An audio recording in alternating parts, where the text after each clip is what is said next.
People are helpless and hopeless right now. The situation in Afghanistan is deteriorating tonight, and as people there desperately try to leave the country, those Afghans who work with the Americans, we all know their fate. The impact of the Taliban taking over is resonating with people here in Utah. Then, as thousands of Utah students return to the classroom, many parents still have questions.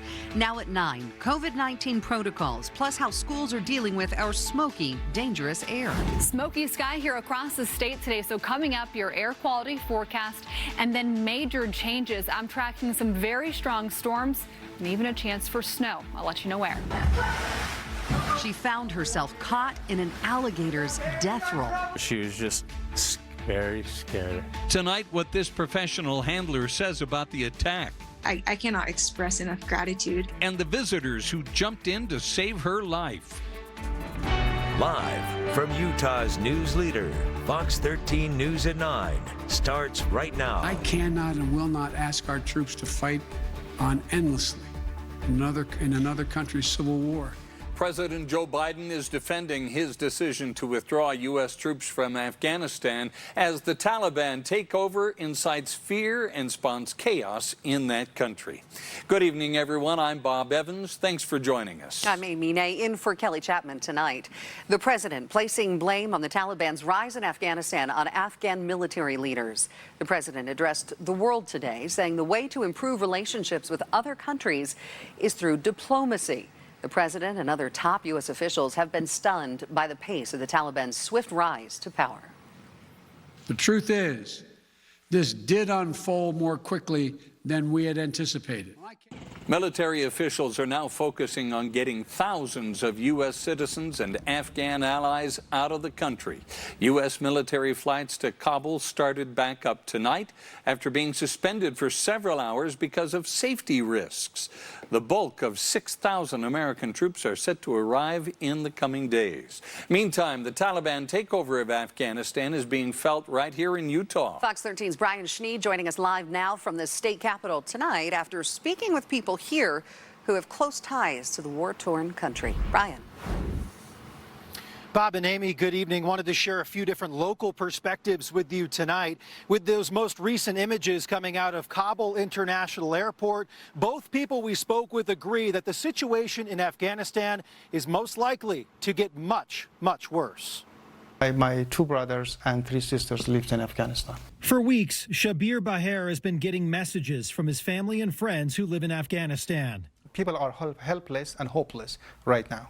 The message he received Monday afternoon from his brother was unsettling to hear. They say, brother, I'm not sure whether I would be alive tomorrow or not. Shabir left Afghanistan when he was 16 years old, but says more than 15 family members still call the country home. I received a text message from one of my friends who were part of the civic movement. And he mentioned exactly that the Taliban start searching door to door for those who work for U.S. Army or for the Afghan government. The tables have turned over the past few weeks in Afghanistan, with the Taliban taking over more and more of the country. The Taliban are about power and message sending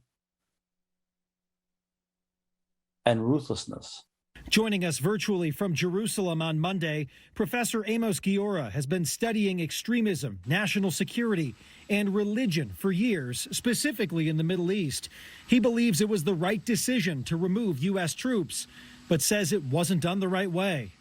Those Afghans who, whatever this word means, collaborated with Americans, worked with the Americans, we all know their fate. Giora says those in Afghanistan right now have no one to turn to or rely on for safety, something Shabir is hearing firsthand. I can ask Utahns that, keep those people who are surrounded by the brutal regime of the Taliban and their prey. This is the only thing we can do right now, and I hope the U.S. government act immediately to support the civilian in Afghanistan. Utah Governor Spencer Cox is saying today that he is just sickened and devastated by the scenes coming out of Afghanistan. He issued a quote today saying that we're dismayed by the chaos descending in Afghanistan. Utah stands ready to welcome refugees from this war-torn country, especially those who valiantly help our troops over the past 20 years. We must stand by America's allies. Either way, people in Afghanistan are simply just stuck right now. Simply, especially Shabir's family, who thinks that there's a good chance that they might not live another day. We're live in Salt Lake City tonight. Brian Schnee, Fox 13 News, Utah. Brian, thank you so much. Members of Utah's congressional delegation are reacting tonight to the president's announcement. Senator Mitt Romney issued a statement saying the president's failure to acknowledge his disastrous withdrawal provides no comfort to Americans or our Afghan partners whose lives hang in the balance. He went on to say that placing a priority on a political promise that on people's lives undermines America's credibility around the world. Senator Mike Lee is also denouncing the president's actions tonight, saying all is being undone in Afghanistan. Senator Lee went on to say the lack of adequate planning, security, and management has placed brave Americans and others at risk. And Congressman Burgess Owens also criticizing the president, saying instead of taking responsibility for this catastrophic failure of strategy and leadership, President Biden doubled down on his administration's indefensible decisions while abandoning our Afghan allies and endangering national security. Utah National Guard Major Brent Taylor lost his life in Afghanistan almost 3 years ago. But even with the country falling to the Taliban, his widow Jenny says her husband's death was not in vain. Absolutely not, Bob. You will never convince me my husband died in vain, and I will stand up for every American who has shed blood for the cause of freedom around this world. A hero isn't only a hero if there's victory at the end of the battle. Military members across this country watched their battle buddies die. They came home without some of those closest and dearest to them because they believe it was worth it. Mrs. Taylor says we as Americans need to remember the cause of freedom has always cost lives, and we must have that same dedication to bringing peace, justice, liberty, and freedom to the rest of the world and here at home. Many students in Utah are heading back to school either today or later this week. And tonight we are learning Grand County School District will be mandating masks. The temporary order will apply to students in kindergarten through 6th grade for the first 30 days of the school year. The mandate here was proposed by the Southeast Utah Health Department and has the support of the Grand County Commission, the school district, and Moab Regional Hospital.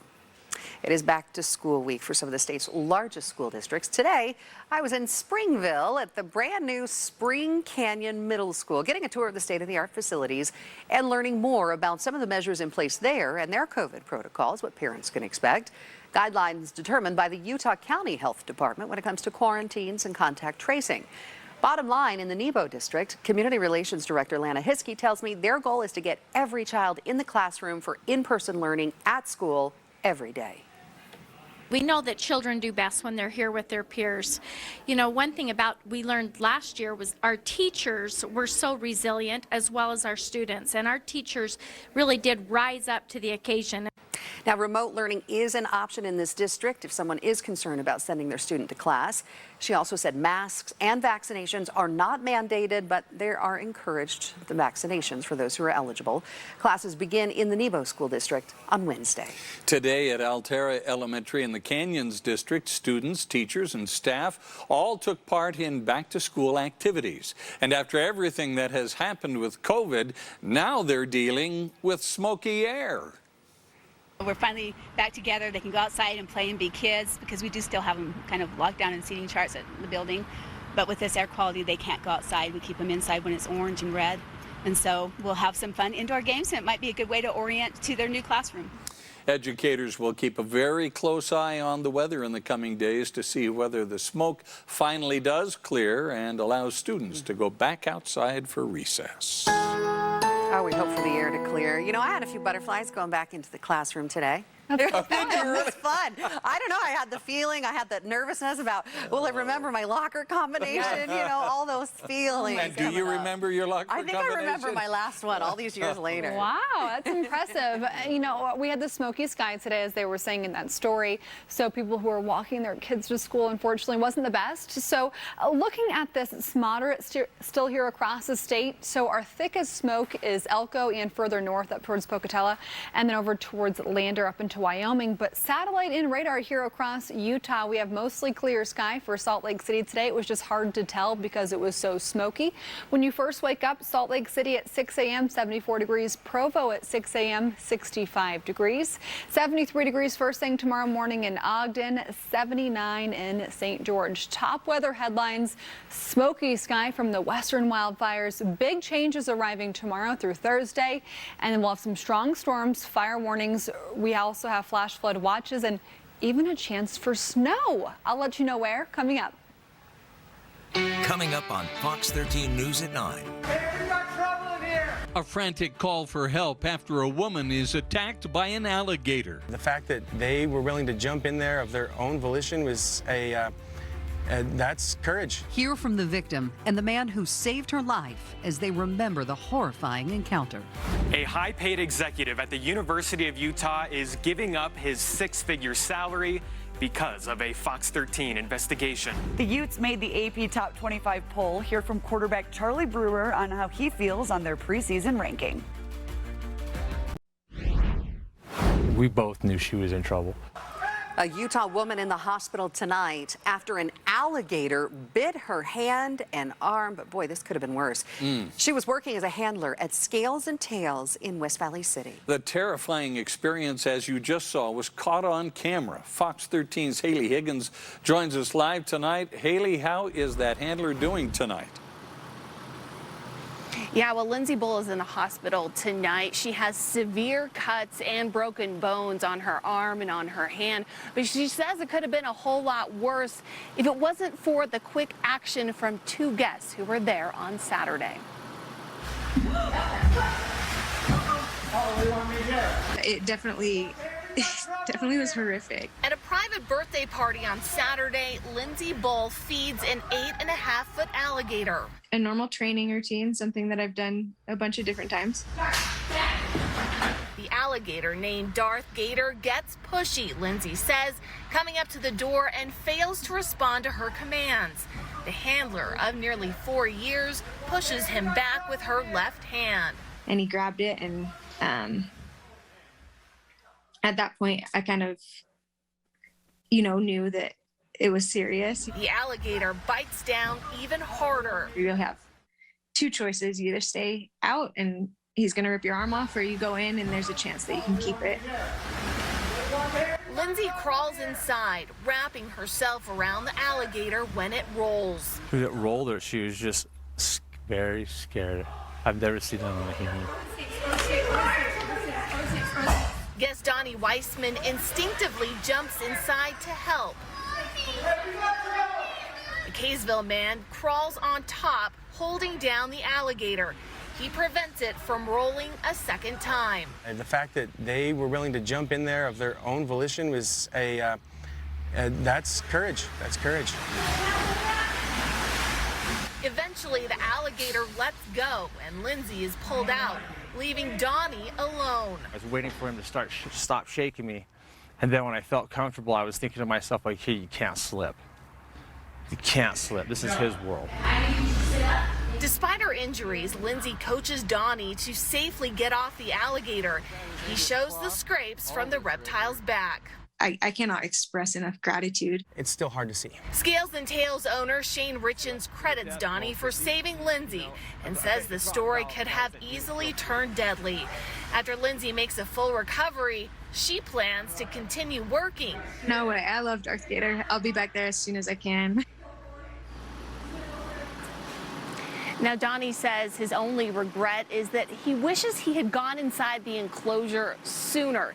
And he says that Lindsay is the hero here because she was the one that helped talk him out of the enclosure. Reporting live in West Valley tonight, Haley Higgins, Fox 13 News, Utah. It is important to note Scales and Tails Utah is a reptile and bird education center and is not affiliated with Scales and Tails, the pet store.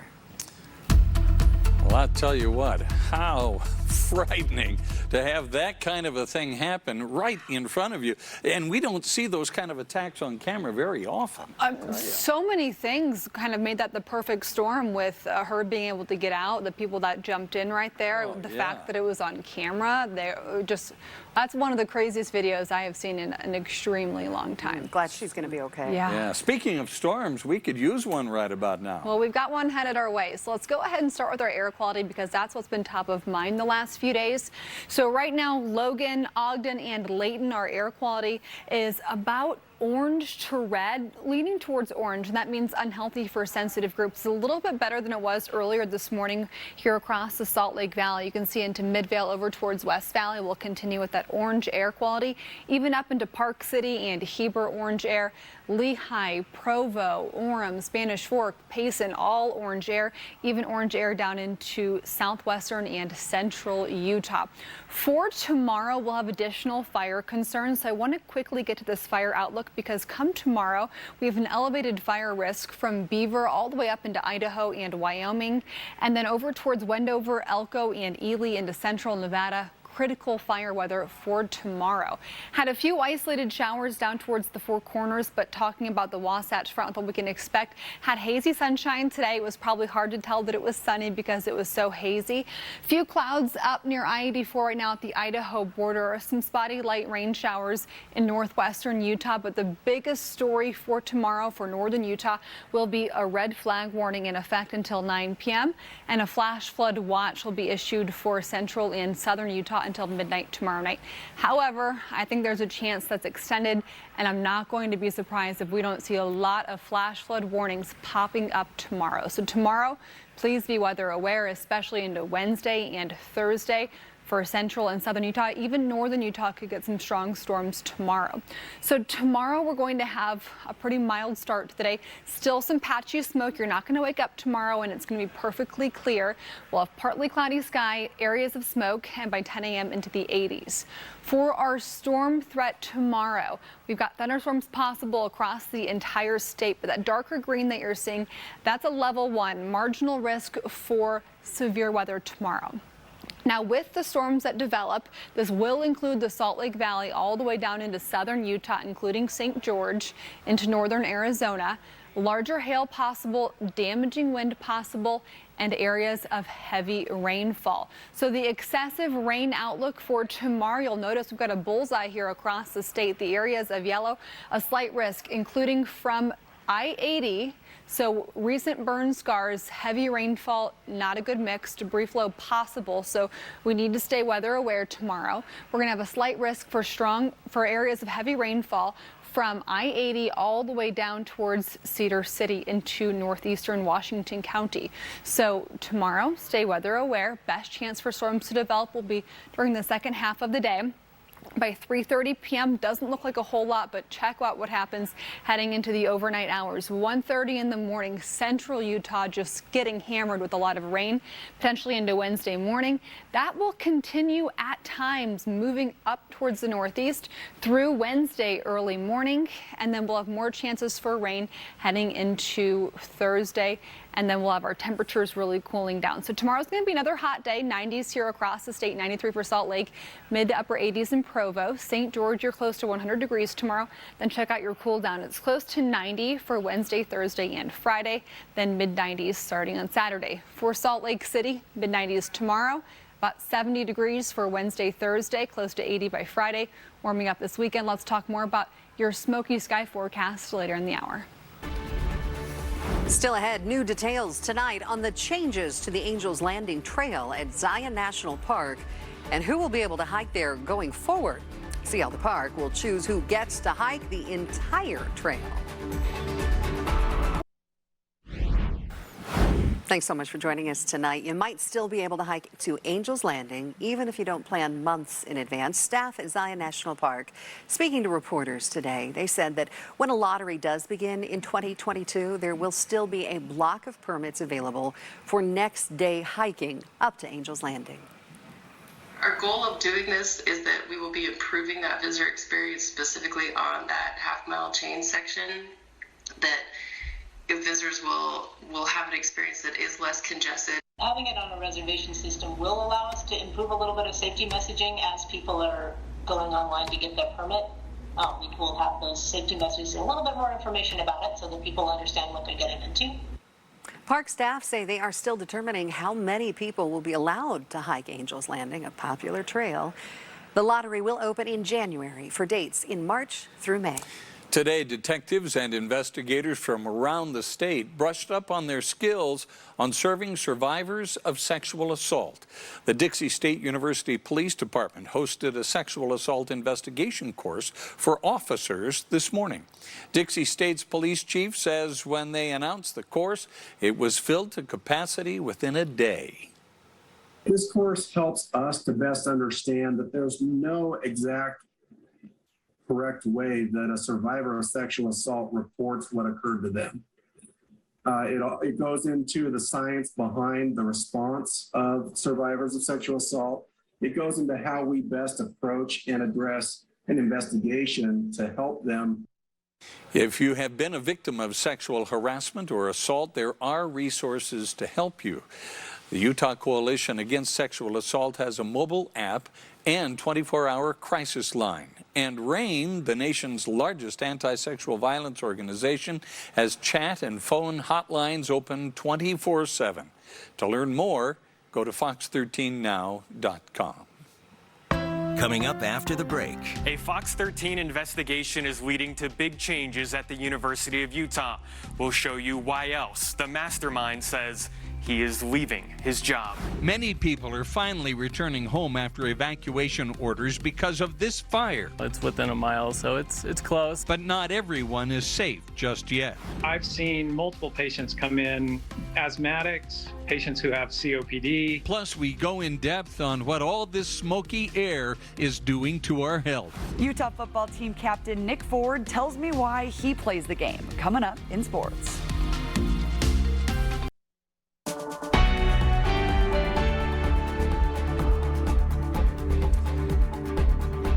A highly paid executive at the University of Utah has resigned following a Fox 13 News investigation into a series of extreme lies on his resume. Fox 13's Adam Herbetz broke this story 2 months ago and brings us tonight's update. Well, Bob, Amy, for months, people thought Christopher Massimine had an unbelievable resume. And as we reported, many of the stories he's told about his work experience are, in fact, not believable. For example, in addition to his inflated film, television, and theater credits, he also claimed to have produced dozens of major video games and created large advertising campaigns for companies like Coca-Cola and Old Spice. Hello, ladies. Look at your man. Now back to me. Now back at your man. Now back to me. Now, he says this Friday, he will step down from his six-figure job at the University of Utah, citing mental illness. Quote, "There is a fair amount of truth within the reporting, withstanding discrepancies. Regardless, I take responsibility for errors in my resume, but stand by my work product throughout my career." Today, we've been in touch with a publicist for Christopher Massimine. He said he's not sure what those discrepancies are. Meanwhile, in talking to some of Massimine's current and former employees, they said the fake film and television credits are one thing, but they are especially upset that their boss used taxpayer money to continue funding his lies after he got the job, including having the University of Utah pay for a trip to Washington, D.C. to receive a fake Humanitarian of the Year award from a fake organization. In the wake of your news report, I was angry. Pioneer Theater paid for the airplane ticket. He may have defrauded the company. Bottom line, to me, that is grounds for termination. Christopher Massimine was never terminated. Instead, he was simply under investigation for 2 months while on leave. Pioneer Theater Company told us they were not aware of the resignation letter until we sent it to them. They're surprised but grateful to be able to move forward. Reporting in studio, Adam Herbetz, Fox 13 News, Utah. Watch the original Fox 13 News investigation at fox13now.com. And if you have a story you'd like the Fox 13 News investigative team to dig into, email iTeam@fox13now.com or call the tip line at 801-536-1314. Some residents evacuated because of the Parley's Canyon fire are being allowed to return to their homes tonight, but not everyone. The Summit County Sheriff's Office updated evacuation orders saying people in Upper Pine Brook can return to their homes at 8 p.m. on Wednesday, and people in Summit Park and Timberline can return Thursday at 8 p.m. Those in Lower Pine Brook, highlighted in yellow here on the map, can go home now. Fox 13's Sydney Glenn shows us the progress firefighters are making and where homes and structures are still threatened. We threw everything we had at it. As the planes and helicopters fly overhead, more than 200 fire crew members are trying to get the Parley's Canyon fire fully contained. There's definitely a threat to the homes and the structures in these three communities that are being threatened. Summit Park, Lambs Canyon, and Pine Brook communities have been evacuated since Saturday afternoon. The fire is probably closest to Summit Park, and that's where a lot of the containment efforts were made yesterday. And it is within, it's within a mile, so it's close. We're not watching the neighborhood burn right now. Prayers that stays that way. Chris Griffin is staying at a campsite, trying to stay positive. It's replaceable though. People, dogs, pets, that's not replaceable. We have insurance. As firefighters continue to battle this blaze from the ground and the air, they hope people will be back in their homes soon. The big concern is letting people in too soon. When the fire is not contained in critical areas, and then having the fire flare up and threaten those homes again. Park City High School will remain open as a American Red Cross shelter for people who have been displaced because of the fire. In Summit Park, Sydney Glenn, Fox 13 News, Utah. Well, tonight, the Park City School District announced that because of the ongoing evacuation order, they're making some adjustments to their calendar. All kindergarten through 12th grade students will begin the academic year together on Monday, August 23rd. Friday, March 11th, will revert to an in-person learning day rather than a teacher workshop. The final day of school will stay the same, Friday, June 3rd of next year. The smoke we are all breathing in Utah is from wildfires burning in the Pacific states.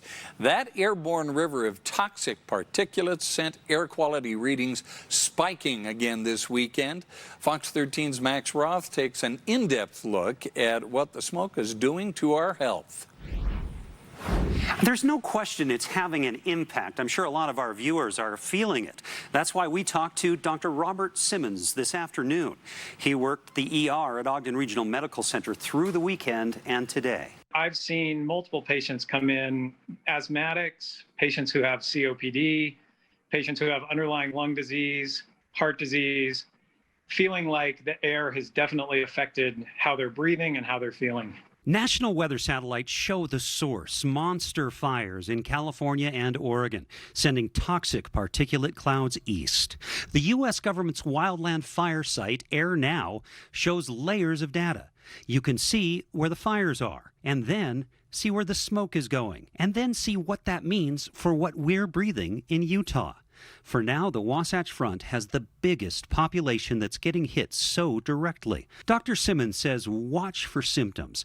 Asthmatics who experience symptoms but have medication that allows them to be comfortable. They can probably see how well they will do at home. But don't take chances if it's worse. Anyone who is developing chest pain, or if they feel like they just cannot catch their breath no matter what they're trying, they need to get right to the hospital to get looked at. And remember, it's not just about the lungs. Studies have definitely shown that when bad air increases, the incidence of heart attacks goes up. Adding to the problem, COVID-19. We are seeing patients come in who have previously had COVID, who feel like with this air quality, their work of breathing and their difficulty breathing has returned somewhat. It's not that COVID has been reactivated in them, but they're still suffering from some of the longer term effects on the lungs when the air gets bad. One interesting thing about this fire season, it's really not about how many fires that we've seen in the West, it's about how big each of those fires are. Fires have just been getting bigger and bigger, even though we tend to have about the same number of them each year. In studio, Max Roth, Fox 13 News, Utah. Thank you, Max. Still to come, federal authorities now looking into what caused a deadly plane crash in Davis County over the weekend. What we're learning from investigators tonight. Developing right now in Davis County, federal investigators are getting a look at a small plane crash that killed 3 people last night in the mountains east of Bountiful. Fox 13's Brian Champagne shows us what makes this crash so hard to investigate. At about 7 o'clock, someone did see a plane that was flying pretty low, and they heard a large noise, which prompted the call to 911. That much we know, but officials have not confirmed the link between a crash and its takeoff. Official information is slow in coming, but we do know that a Cessna 182, tail number 8477S, took off from this airport at 6:42 Sunday evening. Flight-aware tracking shows that tail number leaving Sky Park in Woods Cross. The FAA says the small plane was built in 1965, registered out of Helena, Montana. A Utah DPS helicopter spotted a downed plane in the Sessions Mountains at 10:30 p.m. Davis County Search and Rescue hiked in. They found the crash sites and were able to determine that the 3 on board did not survive. There was a pilot and 2 passengers. It took 3 hours to get there in person. If search and rescue were deployed at 10:30 p.m. and didn't reach the site until 1:30 a.m., that should show that it was very rugged terrain. Flights are still coming in and out here at Sky Park as the recovery operation switches to an investigation. NTSB and the FAA will determine the cause of the crash, and they are leading the investigation on that. None of the agencies are releasing the names or even home cities of the people on board. Brian Champagne, Fox 13 News, Utah. A young boy showing a lot of heart, honoring first responders who have made the ultimate sacrifice. We'll introduce you to him in a story you don't want to miss. Still ahead. I'm Andrea Irvin. Utah football is 17 days from opening the college football season. I caught up with team captain Nick Ford about what makes him who he is. And trust me, you don't want to miss this answer. Plus, the AP poll of top 25 was released today, and the Utes are on it. But where did they fall? Hear from quarterback Charlie Brewer. That and more coming up in sports. Late word tonight, the Biden administration is planning to announce that most Americans who have received a coronavirus vaccine will need booster shots. The Washington Post is reporting tonight 4 people familiar with the decision say the boosters would be to combat waning immunity and the highly transmissible Delta variant. We'll have more on this story on Good Day Utah tomorrow morning, and in the meantime at fox13now.com. Well, it determines a lot of policies, from taxes to roads to schools. The process of political redistricting is now underway on Utah's Capitol Hill. Today, members of the Utah Legislature's Redistricting Committee met after getting the latest data from the 2020 census. They found there were population declines in places such as Weber, Davis, and the north end of Salt Lake County. There was also growth in southern Salt Lake, Utah, and Washington counties. My area looked like it shrunk a little bit, and I'm not surprised. You know, at one time, the district I represent used to be the place where people come to for affordable housing and to start, for starter homes. But what I've been hearing from a lot of individuals is that they're no longer able to afford to live in my district. And so as a result, they are moving out. Now, if you think you can't get involved, you are absolutely wrong. You can draw your own redistricting map of Utah for lawmakers to consider. We've got links to upcoming meetings and more information on map making at fox13now.com. A little boy who loves police officers and firefighters stole the hearts of a lot of motorcyclists during a fallen officer memorial ride over the weekend. It's just the sweetest shot right here. Take a look. 3-year-old Bennett dressed up as a policeman alongside his sister Sophie, who was carrying an American flag herself, as they both waved to more than 1,000 riders. They were honoring the 147 Utah police officers killed in the line of duty. Now, Bennett and his family have been involved in events like this for a while now. His grandfather's son is married to the widow of fallen Draper police officer Derek Johnson. Needless to say, Bennett was a hit at this ride, giving people a reason to smile during such a solemn occasion. When we were up at the Capitol, there were quite a few comments that, unbeknownst to them, that I was the grandfather of this little boy.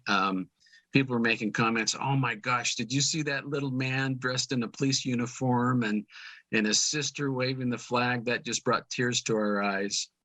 Bennett received his police uniform as a birthday present. Gosh, he's just darling. His grandfather tells Fox 13 News that he wears it all the time.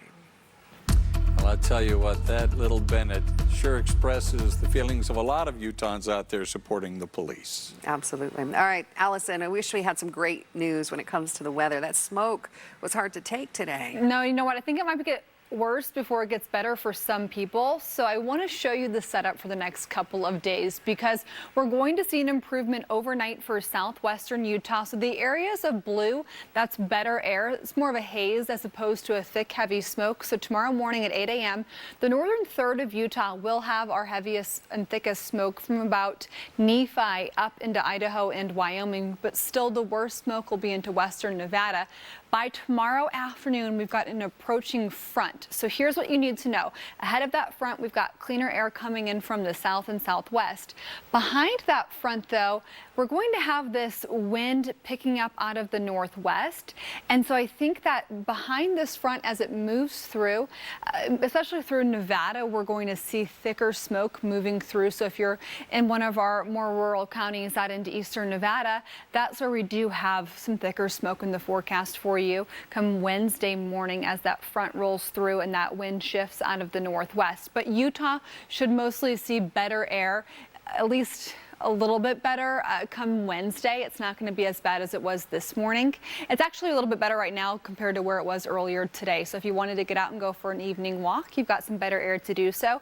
We do have mostly clear sky here in Salt Lake City all the way up towards Ogden and Logan right now. For tomorrow, our fire outlook does bring our biggest threat from Wendover all the way through central Nevada, critical fire weather tomorrow. And then from I-15, I-70 junction near Beaver all the way up into the Logan area, up into Idaho and Wyoming, elevated fire concerns, including the Uinta Basin tomorrow. Our storm threat for tomorrow, level 1 severe weather here across the state. What that means is we've got the chance for some storms to develop that could potentially create some hazardous conditions. Larger hail an issue for tomorrow, some damaging wind all ahead of the front. We're going to have some very strong thunderstorms developing, especially second half of the day tomorrow and into Wednesday. And so we'll want to keep our eyes on the sky. We do want to be weather aware. Big changes for Tuesday through Thursday. We have fire warnings for southern Utah and then for northern Utah, and then a flash flood watch for southern Utah and central Utah. So tomorrow morning at 7 a.m., it'll be 65 degrees in Provo, 74 in Salt Lake. If the kids wanted to walk to school tomorrow morning, you'll have comfortable temperatures for that. Still some areas of smoke, so that's not ideal, but it's going to be quite a bit cooler middle of the week. We're going to have overnight temperatures in the 50s, so you'll want to maybe get those warmer jackets ready. By tomorrow at 5 p.m., 92 for Salt Lake, 85 for Provo. We're going to have some gusty conditions here across the state, and also we're going to have expected flash flooding for many recreation areas. Bryce Canyon, Capitol Reef, Glen Canyon, Grand Staircase, and the San Rafael Swell tomorrow expected, and then expected across the board heading into Wednesday. So lots of thunderstorms tomorrow here across the state into Wednesday. So we really need to stay weather aware here over the next few days. For St. George, 102 tomorrow, about 90 for Wednesday and Thursday and Friday, mid 90s after that. Overnight temperatures close to 70 in St. George for most of the week. For Salt Lake City, we'll drop into the mid 50s for Thursday morning and Friday morning. Highs around 70 degrees for Wednesday, Thursday, and then we'll warm back up, but still be below average and comfortable this upcoming weekend. Utah head coach Kyle Whittingham confirmed on Saturday after the scrimmage that this group of guys does indeed remind him of that very successful 2019 team. And now that team stemmed from leadership, which this year's team is not short of. Offensive lineman Nick Ford lost his brother to heart disease in 2019, and then the Utah football family lost Ty Jordan last Christmas. I asked Nick today what drives him to be the player that he is, and let me tell you, this is the kind of leader that you want on your football team. It's for sure the people who can't do it. I mean, everyone knows my story with my brother Michael, and then the story last year with Ty Jordan. I mean, there's people who would, kill to be in this position, give everything to be in this position, and a lot of people don't even get the opportunity in the first place. When I wake up and just doing all that, making sure I'm taking care of my family, just make people proud who can't do it and just love the sport and love everything, and just really doing it for everyone else. I think that sets aside a lot when you find out why and do it for someone else versus doing it for yourself, because it's a lot less selfish. And that's a team captain right there. Today, the AP Top 25 poll was released, and after an uncharacteristic 2020 season, Utah did make the top 25, coming in at 24 in front of the Pac-12's Arizona State at 25. Now, this marks the 4th time Utah has appeared in the preseason AP poll. Quarterback Charlie Brewer says that he doesn't mind being 24th. Lower the better. Keep us hungry. That doesn't matter to me where we are at the very beginning, right? Because, at the end of the year is when it's going to matter. The Utah Open this week at Riverside Country Club in Provo. The best local professional golfers in the field, along with former Dallas Cowboys star Tony Romo. But the tournament always starts with a great event on Monday with the Special Olympics Short Game Challenge. Athletes from the Special Olympics team up with local media members, and this year, Fox 13's Jeff Rainier won it with his amazing partner. It's been a great partnership for the Utah Open. They've raised over $500,000 for the Special Olympics over the last 20 years. Monday afternoon's it's fun for us here at the Utah Open for sure, being part of the Short Game Challenge. Mainly, it was what we love the most, is having the athletes and the families that are part of these families here each year, and the friendships they have with the golf professionals and the staff. It's priceless. And before we go to break, the Utah football legend John Pease passed away today at age 77. A former player, coach, and mentor in the Utah football family. His playing career began in 1963, and his last coaching stint was in 2015 as Utah's defensive coordinator. Rest in peace, Coach John Pease. We'll be right back. Thanks so much for watching Fox 13 News at 9. Quickcast up next.